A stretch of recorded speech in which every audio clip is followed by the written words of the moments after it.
네, 훈우쌤. 저희 이제 코스피 6,900 돌파했습니다. 진짜 엄청난 장세인데요. 기분이 그렇게 좋지는 않네요. 시드 이슈가 있어서. 네, 6번째 말씀하셨고요. 시장 상황 어떤가요? 네.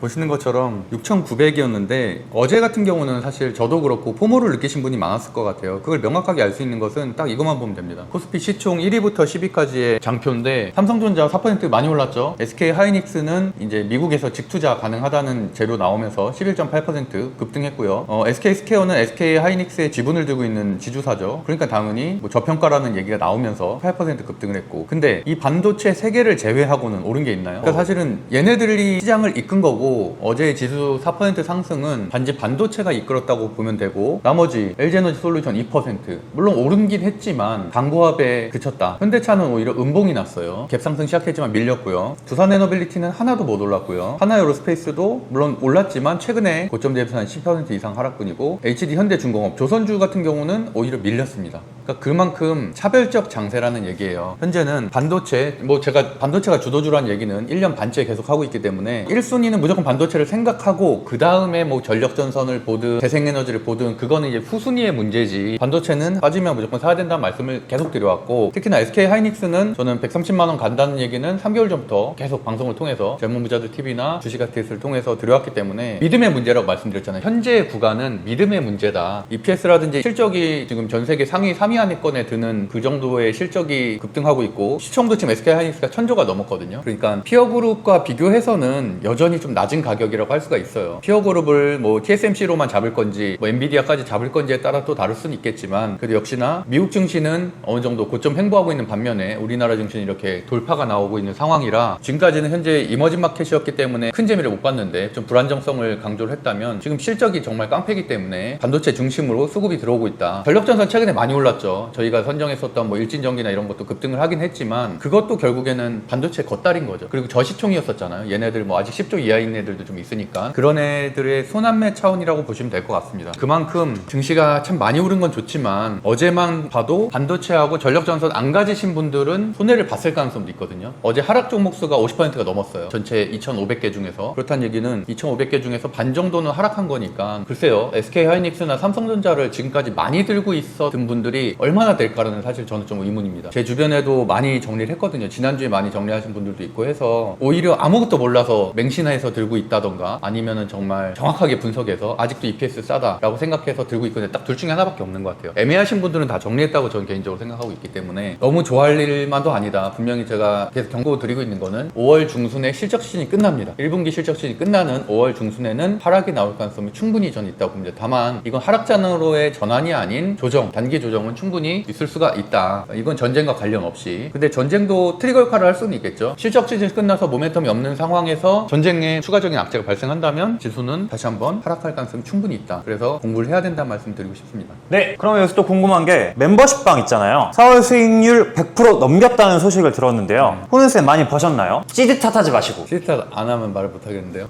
저희 멤버십방은 누적 수익률 검색해보면 109%, 4월 매도사, 이거는 근데 이제 시드, 총 시드 대비는 아니잖아요. 뭐 한 종목만 우리가 투자하는 거면 총 시드 대비가 이렇게 수익률 나올 수 있을 텐데, 그건 아니고 말 그대로 익절한 거에서 손절한 거 빼고, 그렇게 되니까 뭐 결국에는 이 정도 수익률이 나오긴 힘들겠죠. 그냥 기계적으로 다 익절을 하고 손절할 수는 없으니까. 그래도 어쨌든 1년 사이에서는 가장 좋은 수익률이었고 가장 낮았던 수익률이 30% 정도 되니까요. 어떻게 보면 이렇게 생각하시면 돼요. 10% 한 달 사이에 10% 종목을 잡기 쉽나요? 10% 수익 내는 종목을, 그거를 11종목 잡았다고 생각해요. 한 달 사이에. 또는 5% 종목을 한 24종목 정도 잡았다. 그렇게 생각하시면 쉬울 것 같습니다. 그래도 이게 일반 분들한테 그렇습니다. 뭐 400억 벌었다는 분들도 꽤 많던데 유튜브에 보니까 400억 벌고 주식 졸업했습니다 뭐 이런 거 있던데, 그냥 수익률 40%대 정도 기록했다 정도로 그냥 평탄은 쳤다. 근데 저는 어쨌든 전업 투자자는 아니니까 라고 핑계를 한번 대봅니다. 지금 하는 일이 6개 정도 되니까.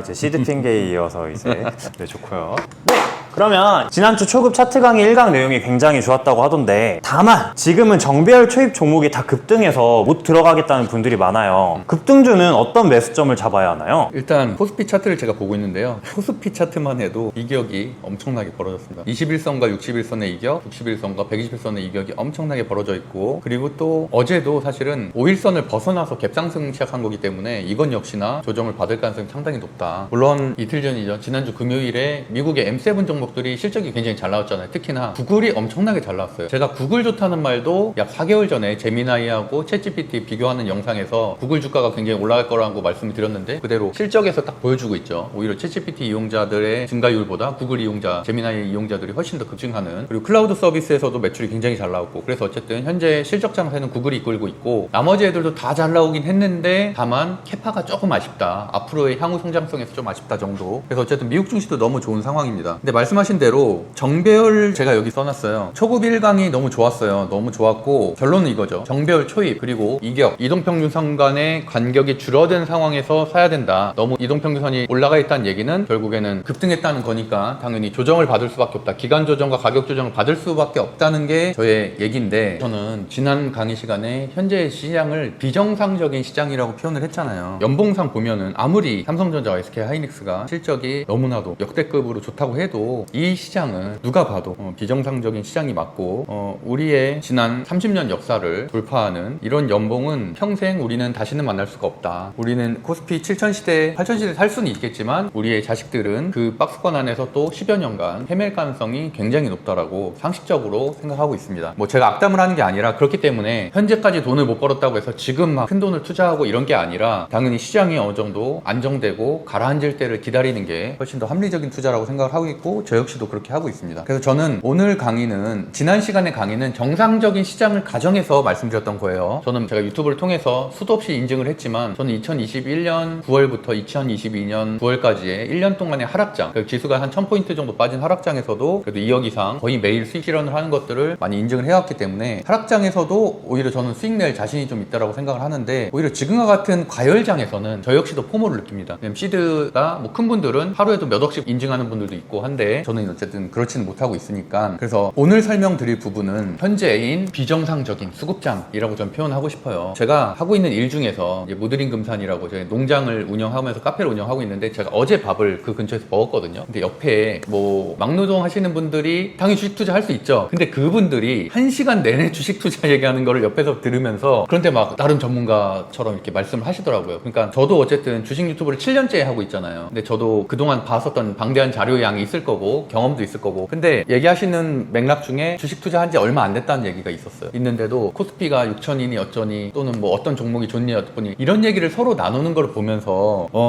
예전 같았으면은 이건 상투다, 말 그대로 예전 같았으면은 이렇게 주식을 안 하던 사람들까지도 호모를 느끼고 뛰어들 정도면은 상투다라는 게 예전의 정설이었는데, 지금은 물론 시대가 변하긴 했지만 아무리 그래도 고점이다라는 말씀을 꼭 드리고 싶고요. 그래서 오늘은 이제 비정상적인 수급장, 현재의 대세 상승장, 좋게 표현하면 대세 상승장, 조금 안 좋게 표현하면 비정상적인 수급장, 말 그대로 돈으로 밀어붙이는 장이라는 거죠. 왜냐면 삼성전자, SK하이닉스 실적 좋은 거 알아요. 하지만 문제는 다 오르고 있잖아. 아랫단에 있는 반도체 소부장들이 사실은 혜택을 봐봐야 얼마나 보겠어요. 근데 그런 종목들도 3배, 4배 오른 종목 수두룩하고, 그리고 예를 들어서 뭐 현재 적자 상태인 재생에너지라든지 또는 뭐 실적이 안 좋은 그런 업종들마저도 다 급등주 순환매로 돌고 있단 말이에요. 하다못해 뭐 양자 컴퓨터 관련된 주 테마, 그 다음에 초전도체 관련된 테마, 지금 죽은 테마들까지도 또 막 상한가가 나오고 이런 종목들 꽤 많고요. 며칠 전에는 또 철강 관련된 주들이 다 급등이 나왔었습니다. 철강 관련된 주 하나만 차트를 보여드리면, 철강이라고 쳐볼게요. 굉장히 많은데 저도 옛날에 매매 많이 했었던 애들이에요. 예를 들어서 금강철강 한번 볼까요? 상한가가 2개나 나왔네요. 보시면은 4월 9일날도 나왔고 4월 28일날도 나왔고, 근데 문제는 뭐예요? 4월 28일날 상한가 이후에 11% 하락, 마이너스 4% 하락, 이런 식으로 상한가가 나와서 만약에 얘네가 실적 중심으로 아니면 강력한 재료를 중심으로 올랐다면 상한가가 유지가 돼야죠. 근데 다 뱉어내잖아요. 그러니까 상한가의 고점에 뛰어든 사람들은 하루 이틀 사이에 20%씩 손해를 보는 겁니다. 이런 게 문제라는 거예요. 삼성전자, SK하이닉스를 비롯한 실제적으로 실적이 앞으로도 찍힐 거고 수주가 있는 업종들, 전력전선만 해도 사실 캐파를 거의 10년치 다 끌어온 거거든요. 근데 그런 애들까지는 그래도 이해를 하겠는데 전혀 상관없는 이런 테마주 섹터들까지도 상한가가 나오고 급등이 나온다는 거는 분명히 비정상적인 장이다. 다만 그런 종목들도 우리가 일정 부분은 알고 있고 이해를 하고 매매를 해야지 수익을 낼 수 있기 때문에 오늘의 강의를 준비했습니다. 빠르게 오늘 강의인 17강 급등주 패턴 3패턴 강의로 한번 넘어가 볼게요. 일단 급등주에서 가장 중요한 개념은 기준양봉입니다. 기준양봉이란 말을 처음 들어보시는 분들도 많을 것 같은데, 일단 기준양봉 매매법에 대해서 간단하게 얘기하고 기준양봉을 설명해 드릴게요. 제가 여기다 이렇게 써놨어요. 상한가 또는 장대 양봉. 캔들에 대한 공부는 기초적인 공부는 돼 있을 테니까, 장대 양봉이라는 거는 양봉과 음봉이 있죠. 그럼 예를 들어서 이게 뭘까요, 피디님? 어디? 이거 지금 2월 26일 저 빨간색이요? 장대 장대 양봉 아니에요? 네, 그게 양봉이겠고요. 말 그대로 긴 거죠. 장대 양봉. 그 다음 날은 뭘까요, 그럼? 27일. 이거는 장대 양봉이라고 보기는 어렵죠. 거의 퍼센트로만 봐도 시가가 마이너스 3%, 종가가 마이너스 2%, 1%짜리 봉이니까 양봉이긴 하지만. 그리고 반대로 이건 뭘까요? 음봉. 근데 크죠? 장대 음봉이라고 표현할 수가 있겠죠. 네. 3%에서 마이너스 3% 시작해서 마이너스 16%까지 마이너스 13%짜리 음봉입니다. 뭐 그래도 일반적으로 이 정도 대형주가 마이너스 10% 또는 플러스 10% 정도 되면 장대 양봉이라고 표현할 수 있는데 상한가는 당연히 30%짜리 장대 양봉이겠고요. 그리고 저는 그래도 장대 양봉이라고 표현할 정도면 한 20% 이상은 상승을 해야 된다. 그런 것들을 기준 양봉이라고 하고, 그럼 우리가 왜 기준 양봉을 찾아야 되냐? 우리는 기준 양봉에서 횡보하는 종목을 찾을 거기 때문에. 그래서 기준 양봉의 정의를 제가 정리를 해왔는데 이건 저의 정의예요. 저는 제가 주식 강의를 만들 때 어느 자료도 참고하지 않습니다. 어느 주식대도 보지 않아요. 다 저의 언어예요. 왜냐면 다 제가 경험치, 그리고 제가 수없이 지금 재테크를 하면서 자산을 모은 것들을 기반으로 주식을 분석한 거기 때문에, 그러니까 단어들이 주식 공부를 하신 분들 입장에서도 이런 단어가 있나? 이런 용어가 있었나? 라고 생각하는 게 있을 수도 있어요. 이건 저의 언어니까 그렇게 생각하시면 될 것 같고, 기준 양봉은 일단 제가 이렇게 정의를 내렸어요. 대량 수급의 기준이 되는 양봉. 반대로 얘기하면 음봉은 아니란 얘기예요. 저의 아픈 손가락 퓨처캠의 예를 한번 들어볼게요.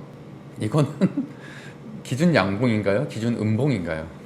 말 그대로 이거는 뭐 기준 음봉까지는 모르겠지만 어쨌든 음봉이죠. 장대 음봉이 어제자로 발생했고, 거래량이 지금 최근 약 3개월, 4개월 사이에 가장 많이 터졌다는 걸 알 수가 있죠. 밑에 보면 거래 금액이라고 쓰여 있잖아요. 거래 금액에서 확연하게 이 정도 유지되던 거에서 갑자기 이렇게. 근데 심지어 또 시가는 그래도 나름 20%에서 시작했는데 11% 마감이 됐으니까, 물론 11%라도 상승 마감한 건 다행이긴 한데 어쨌든 그랬었다. 퓨처캠도 좋은 종목이었어요. 저도 예전에 매매를 많이 했던 종목이고. 그러면은 얘에서 기준 양봉을 한번 찾아볼게요. 일단 제가 그랬죠. 거래량이, 근데 시총에 따라 다르기 때문에 저는 그래서 소형주는 1000억 이상 터져야 된다고 생각을 하고, 중형주, 말 그대로 중형주의 기준은 1조 이상이잖아요. 근데 1조 이상에서는 그래도 하루에 거래 대금이 1조 이상은 터져야 어느 정도 괜찮다고 보고, 예를 들어서 뭐 SK 하이닉스나 삼성전자 이런 애들은 몇십조 터져야 그날 의미 있다고 할 수가 있겠죠. 근데 우리가 하나하나 거래 금액을 다 따져가면서 볼 수는 없으니까 그냥 우리가 이 거래 금액이 써있는 이 캔들을 한번 봐볼게요. 이때는 정말 거래 금액이 다 죽어있죠. 없어요, 거래가. 그러니까 이럴 때 투자하면 절대 안 된다는 얘기예요. 시장에 관심도 못 받고 있고 이 업종 자체에도 관심이 없다는 얘기예요. 근데 거래량이 증가합니다. 평상시보다 거의 몇십 배로 증가하는 거예요. 근데 그러고 나서 거래량이 더 증가해요. 그래서 이날을 쫓아가 보니까 보시는 것처럼 급등하는 장대 양봉이 있었던 날이죠. 그러니까 이런 날을 우리가 주목을 해야 된다는 거예요. 일단 첫 번째 시그널이 분명히 있었죠. 보시면은 2025년 11월 12일이 되겠네요. 무려 15%나 급등을 했고, 거래 금액도 급등하게 됩니다. 거래 금액은 여기 보면은 90552라고 써 있잖아요. 그럼 이게 100만원 기준이니까 100만, 1000만, 억, 10억, 100억, 900억 정도가 터진 거네. 900억 정도가. 여기 단위는 여기 보시는 것처럼 1이 100만원이라고 이렇게 쓰여 있으니까. 근데 제가 아까 뭐라고 했죠? 소형주 정도면은 1000억 정도는 터져야 된다고 했는데 사실은 900억 정도면 좀 미미하다고 볼 수 있을 것 같아요. 그럼 제가 여기에도 사례를 들었었던 로봇주의 대장주인 레인보우 로보틱스를 한번 사례를 들어볼게요. 저희가 그 매매방도 그렇고 이 당시에 수익을 많이 냈었는데 딱 이때가 이거예요. 잘 확대해 보면은 2025년 1월 2일이 되겠네요. 상한가. 레인보우 로보틱스가 시총이 큰 종목이에요. 현재 13조니까 13조인데 68,800원이면은 그 당시에 상한가가 첫 상한가가 나왔을 때가 대략 가격이 21만원 21만원이면 현재 3분의 1이잖아요. 그러면 현재가 약 13조 정도 되니까 3분의 1이면은 한 4조 대 정도 됐었겠네요. 레인보우 로보틱스가. 근데 4조 대 그래도 중형주가 상한가가 나온다는 거는, 지금이야 상한가가 워낙 많고 수급이 큰 장이었지만 2025년 초만 해도 참 대단한 일이었거든요. 근데 이때 재료가 뭐였냐면 삼성전자가 원래 레인보우 로보틱스의 2대 주주였어요.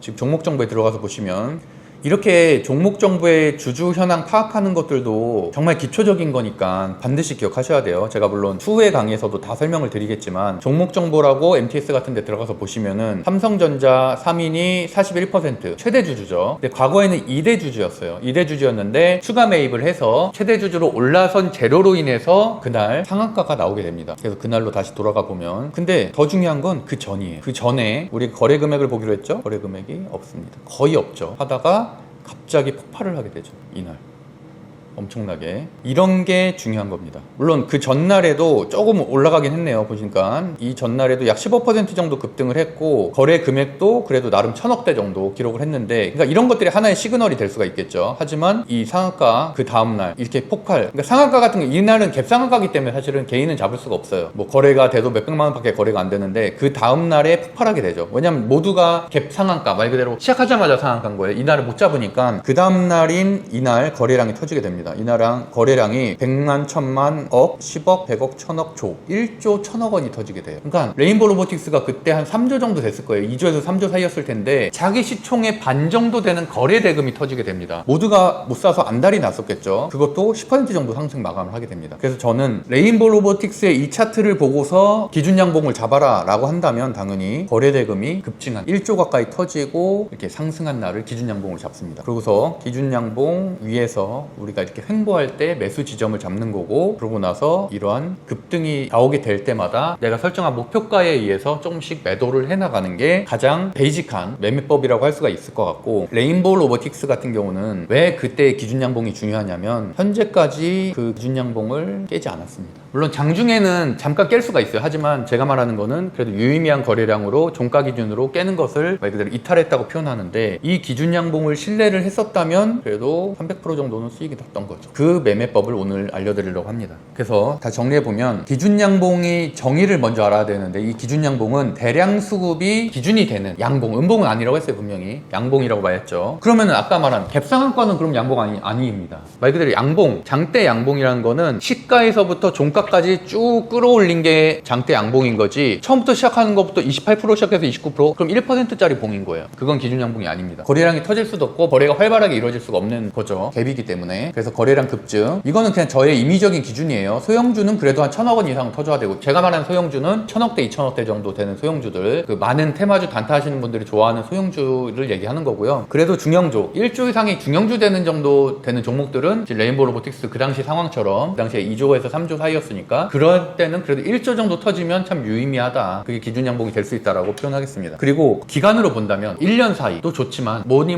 해도 좋은 거는 역사상 최대 거래량이 가장 좋다고 할 수 있고, 한미반도체 사례를 들어볼게요. 물론 기준 양봉은 하나만 있는 게 아니에요. 그 박스권을 이루는 게 기준 양봉이라는 거고, 상승이 무조건 상승하는 게 아니잖아요. 어느 정도 상승하면은 다시 조정을 받고서 제가 항상 강조하는 박스권을 이루잖아요. 그 박스권의 시초가 되는 게 이제 기준 양봉이라는 거고, 아까 레인보우 로보틱스 같은 차트도 급등을 했었다가 다시 급락을 하잖아요. 하지만 그거를 깨지 않고 다시 치고 올라가는 게 이제 레인보우 로보틱스의 차트였고, 레인보우 로보틱스 차트 한번 다시 한번 볼게요. 여기에서 상한가 다음 날인 기준 양봉 거래량이 터진 날에 기준 양봉이 나오고, 그럼 그것을 바닥으로 약 1년 가까이 박스권을 이루고요. 그 다음에 다시 한번 거래량이 한번 터져주는데, 이때도 이것만 해도 한 거의 30% 정도 수익이 나는 거고, 그 이후에 또 주목을 해야 될 건 이때입니다. 이때도 굉장히 거래량이 터져줬네요. 그러면서 이제 급등이 나온 이 구간이 되겠죠. 그러니까 이런 박스권을 또 돌파하게 되는 기준 양봉, 그러니까 현재는 이때가 기준 양봉이 되는 겁니다. 이날 지금까지 한번 돌이켜보면은 지금 이때가 기간이 날짜가 2026년 1월 26일이네요. 이날이고 장대 양봉 이날 엄청나게 급등한 날. 아직까지는 그러면은 현재 구간에서는 이날이 1월 26일이 기준 양봉이 되는 겁니다. 뒷부분에 설명을 드리겠지만 이 기준 양봉을 이탈하면 손절해야 되는 라인이에요. 근데 현재는 레인보우 로보틱스는 이탈을 했죠. 그러니까 당연히 제 강의를 들으신 분들은 레인보우 로보틱스를 현재는 들고 있으면 안 됩니다. 거기에서 벗어난 종목이기 때문에. 그럼 한미반도체 다시 한번 설명해 볼게요. 같은 기준으로 한미반도체도 제가 21년도부터 23년도까지 가장 많이 추천한 반도체 종목 중에 하나예요. 그 당시 거의 10배 가까이 올랐는데, 이때도 보면은 일단은 차트를 볼 생각을 하지 마시고 거래 대금을 먼저 보시면 좋겠어요. 그래서 그런 말이 있습니다. 주식 격언 중에서는 거래량은 숨길 수가 없다라는 표현이 있는데, 일단 뭐 1차적으로는 여기가 아무것도 거래가 없다가 터진 한 이때쯤이 되겠고요. 물론 뭐 워낙 그때는 낮은 가격이긴 했겠죠. 10만원대였으니까 지금은 이제 한 30만원대까지 올라온 거고, 그 다음에 그래서 여기서의 장대 양봉이 이 당시만 해도 50% 이상의 가격 급등을 이루었고, 그러고 나서는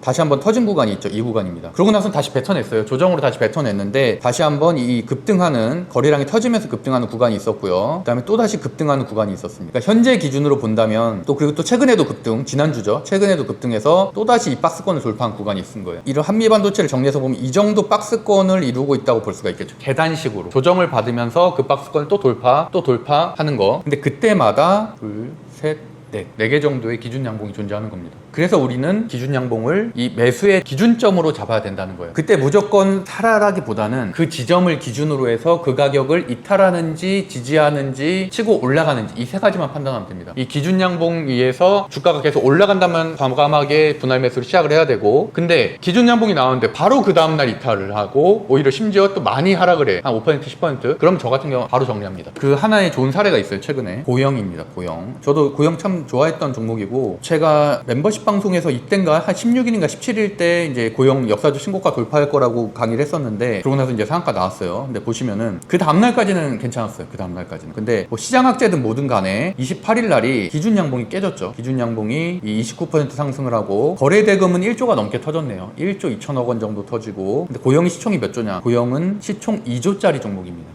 2조짜리가 1조 터졌다? 아까 제가 그랬죠. 중형주인데 1조 이상 터지면 그래도 기준 양봉으로 봐야 된다 라고 말씀드렸는데, 일단 거래 금액부터 보라고 했죠. 거래 금액 아까가 찔끔 근데 여기서 약간 뭐야 거래대금 들어오나? 라고 조금 힌트는 얻을 수가 있어요. 그래서 조금 더 공격적인 투자자들은 이때 매수할 수도 있고요. 근데 좀 더 기다리고 확실한 걸 알겠다 라고 하는 분들은 이런 1조가 넘게 터지는 이 기준 양봉을 보고서 매수를 시작하셔도 됩니다. 뭐 장중에 매수를 하셔도 되고, 아니면 종가 기준으로 그 다음날 그 이후에 이 기준 양봉이 유지되는지를 보고서 매수를 하셔도 됩니다. 근데 만약에 그 다음날 지금 매수하는 상황인데 손절을 못했다, 기준 양봉 이탈할 때 손절을 못했으면 벌써 또 한 10% 정도 손실이 나고 있는 상황이겠죠. 근데 이런 것들은 이렇게 표현을 할게요. 기준 양봉을 지키는 종목들이 있고 못 지키는 종목이 있습니다. 근데 주식은 상대적인 거라고 말씀드렸잖아요. 우리는 강한 종목만을 해야 돼요. 그래서 우리가 주도주 매매법이라는 게 있는 거고, 지금도 가장 추세가 강한 건 SK 하이닉스 종목이잖아요. 시총 대형주들 중에서는. 그러니까 SK 하이닉스 아니면은 수익을 내기가 힘든 거라는 거죠. 지금 한 1, 2주 정도의 상황을 본다면, 단타 매매하는 걸 제외하고는 약간 그런 것처럼 많이 올랐다라고 해서 겁난다가 아니라 이렇게 수급이 몰리는, 왜냐면 돈은 한정돼 있잖아요. 수급이 몰리는 종목들 중심으로 이런 대세 상승장에선 수익이 크게 극대화될 수밖에 없습니다. 물론 그 아랫단에 있는 걸로 순환매 매매를 할 수도 있겠지만, 그건 그래도 어느 정도 매매 경험이 있는 분들이고, 그렇지 않은 분들은 오히려 물리기도 쉬운 장세다. 그래서 이 기준점에서 벗어나고, 그래서 그럼 어떤 식으로 보통 매매를 하냐, 여기에 손절을 거는 겁니다. 손절. 그러니까 내가 여기서 만약에 이날 샀다고 칠게요. 4월 27일 기준 양봉 이상에서 산 거잖아요. 이거는 좋았어요. 이때까지 분위기. 근데 이날에도 보시면은 장중에 이탈을 하게 됩니다. 보시면 저가가 마이너스 1.54%로 41,650원이잖아요. 근데 상한가가 42,300원이에요. 그럼 42,300원이 기준 양봉이 되는 건데 42,300원이 깨졌다가 올라온 거예요. 좋지 않은 시그널입니다. 최소한 42,300원 위에서 저가가 형성되어 있었어야 돼요. 그러니까 그거는 물론 나중에 중국 강에서 얘기 드리겠지만, 어쨌든 우리가 중요하게 보는 건 현재 여기서는 기준 양봉인데, 고영은 쉽게 말해서 기준 양봉을 깬 종목이다. 그렇다면 수많은 종목들, 좋은 종목들 너무 많아요. 수많은 종목들 중에 밀린다. 우선순위에서 밀릴 수밖에 없다. 고영과 같은 종목을. 그렇게 판단하시면 됩니다. 그래서 기준 양봉의 정의에 대해서 좀 설명을 드렸어요. 이 정도 거래 대금이 터져야 되고, 그리고 역사적 최대 거래량이나 또는 1년 사이 최대 거래량이면 더 좋다. 우리가 뭐 52주 신고가, 역사적 신고가를 따지는 것처럼 그 기간이 오래될수록 더 좋다. 왜냐하면 그만큼 응집이 돼 있는 거니까, 수급의 힘이, 매집이 응집돼 있는 거니까. 그리고 제가 아까 말한 대로 최소한 20% 이상이 돼야지 기준 양봉 급에나 쳐주지, 뭐 5% 10%는 쳐주지도 않는다. 그리고 또는 제일 완벽한 건 상한가죠. 제일 좋은 건 상한가. 특히나 뭐 1%에서 시작해서 상한가까지 직행했다? 그럼 29%나 장중에 밀어 올린 거잖아요. 매수세가 매도세보다 훨씬 더 강력한 거니까 굉장히 좋은 시그널이라는 거죠. 그래서 앞서서 레인보우 로보틱스나 고영의 사례를 설명드렸고요. 그러면은 이 종목을 손절가를 정하는 게 굉장히 중요하다고 했잖아요. 사람들이 사는 것도 중요하게 생각하지만 언제 팔아야 되는지 정말 궁금하게 생각을 하는데, 저는 이렇게 말하고 싶어요. 특히나 제가 예전에, 지금은 뭐 징역 살고 있는 라덕연 씨의 그 주가 조작 사태, 그때도 보면은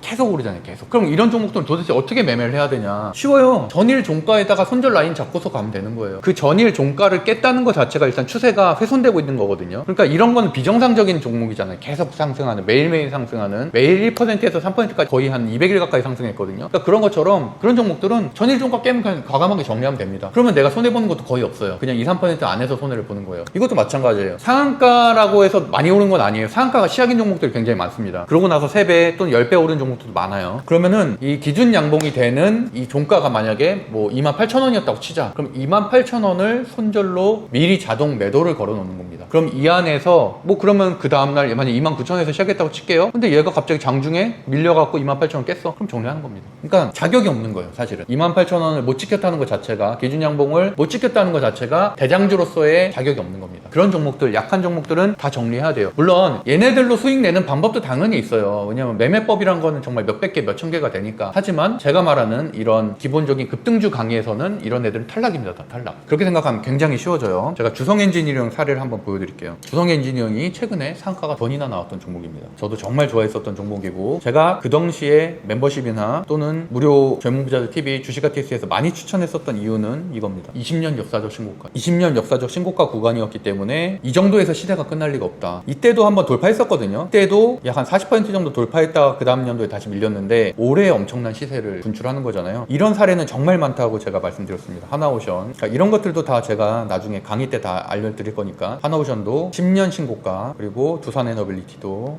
마찬가지로 10년 신고가. 이런 식으로 힘이 응축된 종목들이 역사적 신고가 또는 신고가가 나오게 되면 그만큼 급등할 가능성이 높다. 그래서 주성엔지니어링 차트 다시 한번 보면은, 그래서 제가 이제 좋게 봤다고 말씀드렸고, 근데 이런 종목이 엄청난 재료가 발생을 하게 되면서 4월 20일에 상한가를 가게 됩니다. 테슬라와 관련된 재료였었죠. 그러다 보니까 이게 그러면은 기준 양봉이 되는 거예요. 근데 어떤 사람이 이렇게 생각하죠. 아 뭐야, 늦었네. 주성엔지니어링 이미 상한가 나왔어. 끝났네. 왜냐면 이게 바닥에서 횡보하다 상한가 오른 게 아니에요. 지금 26,000원짜리가 이미 상한가 나왔을 때 90,000원이었어요. 그럼 이미 4배 가까이 오른 거잖아요. 4배 정도 올랐는데 상한가가 나왔으니까 이제 끝났다라고 생각하는 사람들이 있을 수가 있는데, 그렇게 생각하면 안 된다는 거예요. 일단 거래량이 터진 게 뭐 자잘자잘하게 이런 게 있었지만 결국에는 거래가 터진 건 이날이죠. 이 상한가가 나온 날. 그럼 우리 기준 양봉 종목에 딱 정확하게 부합하는 거죠. 그러면 그 다음날 아무 데나 사면 됩니다. 왜냐면 일단 시작 자체도 기준 양봉 위에서 시작했기 때문에 그날 그 다음날 또 상한가가 나옵니다. 그러니까 설사 내가 이 종목을 단기 매매로 접근을 했어도 그 다음날 살 때 이 기준 양봉 상한가 가격인, 정확하게 가격이 91,500원이었죠. 그러면은 91,500원. 특히 얘 같은 경우는 갭상승 시작했었잖아요. 그러니까 97,800원에 시작했겠죠. 그러면 91,500원의 손절 라인을 잡아놓고 아무도 안 하는 겁니다. 이게 급등주 매매법이에요. 급등주 매매법은 물론 단기 매매하시는 분들은 한 가격에서 플러스 뭐 7, 8% 잡죠. 저희는 또 아무래도 멤버십방 같은 경우는 그렇게 할 수밖에 없어요. 인원이 있으니까. 근데 개인 매매, 급등주에서 수익을 극대화하고 싶은 사람은 오히려 반대로 손절 라인을 잡고 쭉 끌고 가는 거예요. 그래서 지금 만약에 그렇게 끌고 가서 이때 언제 샀을지는 모르겠지만 앞으로 좀 주저하다가 한 11시에 샀을 수도 있겠죠. 그래도 어쨌든 30% 수익권입니다. 한 번도 지금 기준 양봉이 깨지지가 않았기 때문에 그런 식으로 매매를 하는 거다. 그러니까 어떻게 보면 이게 조금 생각의 틀을 바꿔야 돼요. 이게 내가 산 가격에서 몇 퍼센트 수익 난, 이것도 물론 좋은 방법이지만 이런 급등주들은 이 시세가 이제 시작이라니까요. 기준 양봉이 형성된 게 시작이에요. 물론 그 안에서 엄청난 무빙을 주겠죠. 뭐 개미 털기도 하고. 하지만 이거를 깨지 않고 아슬아슬하게 이 안에서만 놀면은 그러면 결국에는 급등할 가능성이 높다. 시장 상황이 다만 안정적일 경우에. 시장 상황이 그렇다고 막 갑자기 돌발악재가 나오고 하면 그러면은 다 깨지죠 뭐. 다 깨졌다 다 회복하긴 하지만 어쨌든 제가 말하는 거는 정말 평이한 시장에서 지금 같은 상승장도 아니에요. 평이한 시장에서 지수가 밀리지 않고 횡보 정도만 해줘도 이 안에서만 매매를 해도 충분히 내가 수익을 극대화할 수 있다. 그 다음에 그러면은 어디에서 내가 손절을 잡아야 되냐라는 거는 다음 시간에. 매도까지 얘기하면 너무 복잡해지니까 그거는 이제 자세하게 또 매도를 어느 지점에서 좀 분할 매도를 해 가야 되는지를 설명을 드리도록 하겠습니다. 일단 오늘은 한 이 정도만 명확하게 이해하고 그 다음 시간에 그러면은 내가 가진 종목이 상한가 깨고서 내려갔는데요. 나 근데 아직 못 팔았어요. 지금 오늘 손절해야 돼요? 라는 대답을 그 다음 시간에 드릴게요. 18강 때 얼마 안 남았습니다. 이번 주 금요일이죠. 이번 주 금요일이니까 이번 주 금요일에도 꼭 강의 들으시길 바라겠습니다. 그럼 하여튼 오늘도 고생하셨고요. 지금 참 포모를 느끼기 좋은 장세인데 우리 같이 한번 공부하면서 잘 이겨내 보도록 하겠습니다. 감사합니다. 감사합니다.